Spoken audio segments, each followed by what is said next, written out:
I'm going to tell you one last thing because it's really cool. And then we're done. The one last thing that I'm going to tell you about is about energy. Energy is the queen of everything. So if you have a bar like this, and I apply a force to it so that these things elongate by delta, I'm doing work. I'm doing hard work. My axial force is equal to the force, and it's going to go up with elongation, like that, right? It keeps going up with elongation, and as it goes up, I'm doing all this work. So when I take a structure and I deform it from the outside by applying a force to it, I'm doing work on the structure. Where does this work go? If the structure is made of silly putty, it doesn't go anywhere. It's dissipated. But if the structure is made of linear elastic material, if it's made of any elastic material, the work that I do is stored into energy. And this is elastic energy, double E. Elastic energy. It's stored into it. So if I put into it 1/2 n delta, which is the work that I need to put in to take this bar and elongate it by delta, this 1/2 n delta, which happens also to be equal to 1/2, and then delta is, remember that n is E A over L delta. So my delta here, I can write this as n divided by LEA. So I can write it as n squared over EA times L. This whole energy here, this whole work here, this one is equal to the energy in the stretch bar. This guy here is the energy per unit length.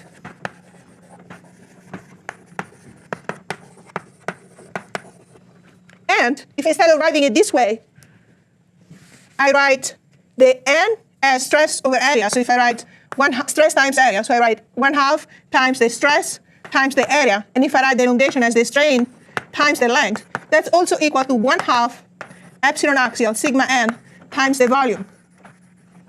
This thing is the energy, actually 1/2 sigma n epsilon A. This thing is called strain energy density.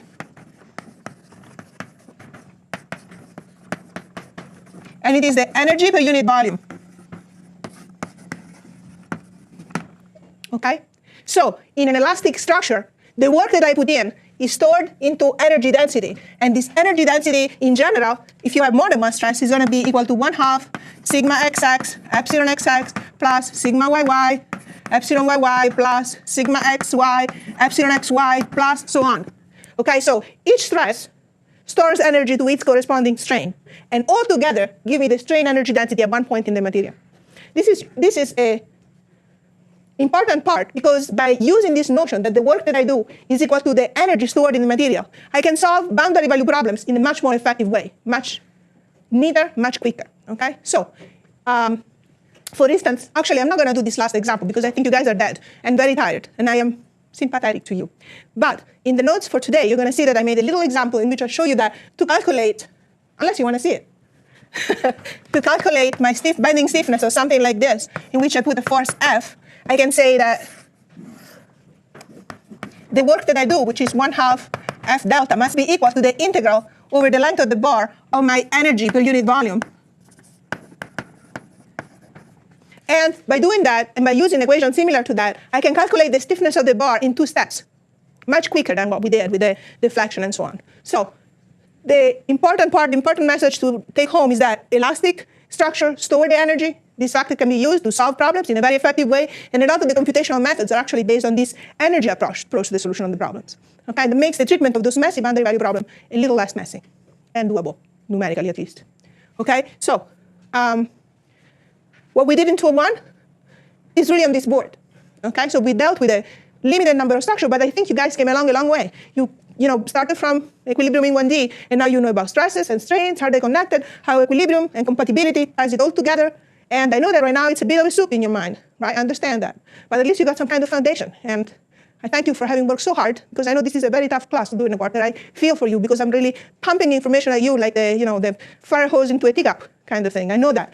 I'm trying to, trickle down as much as possible, but in the end, it is a fire hose. And I realize that, okay? But all these things I hope is gonna congeal, and I hope the structure helps you. And thanks again, you guys were awesome. And I'll see you on Thursday for the quiz. I'll be extra nice, okay? All right, bye guys. Thank you.